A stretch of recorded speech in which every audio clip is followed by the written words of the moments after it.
ওই মেয়েটারে কি বলছস তোরা? কোন দিয়া? দিয়া তো কই যাইতেছস? এই কি বলতেছো? আমি তো কিচ্ছু বুঝতেছি না।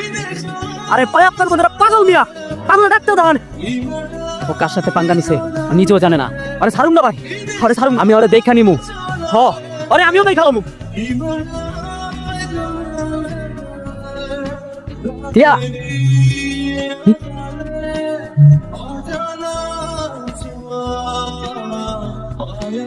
দিয়া আজকে এটা কি হইলো আমি বুঝতেছি না।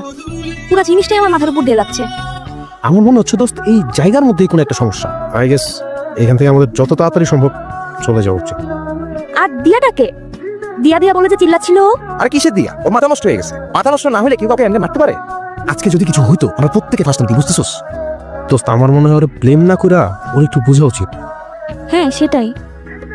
আর কি বুঝবো? ওর কি কোনো কমন সেন্স আছে? যা ইচ্ছা তাই করে, নিজের ছাড়া অনেকটা ভাবে কখনো। আয় সবাই ওইদিকে যাই। চল। কালকে আপনারা তাইলে চলে যাইবেন? জানি না কাকা। জানবেন না কেন?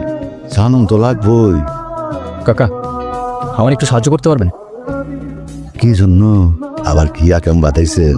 ওইদিকে রাস্তার ধারে একটা মেয়ে যে মাঝে মধ্যে আপেল বিক্রি করো না, ওর কি আপনি চেনেন? কি কার কথা কোন আপনি? এনে আবার আপেল বিক্রি করে কারা? আমার ওকে খুব দরকার কাকা, আপনি কি ওরে খুঁজে দিতে পারবেন? না যাই না, না চিন না, মানুষের খোঁজ কেমনে পামু? আরে কাকা দিয়া তো বলছিল ও আপনাকে খুব ভালো করেই চেনে। কি কইলেন? ও বলছিল ও আপনাকে খুব ভালো করেই চেনে। তার আগে নাম ডাকি কইলেন?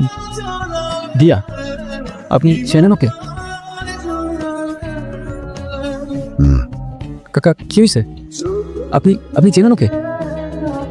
কাকা আপনি অন্তত না করেন না, এখানে কেউ বিশ্বাস করতেছে না আমারে, আপনি অন্তত সত্যিটা বলেন।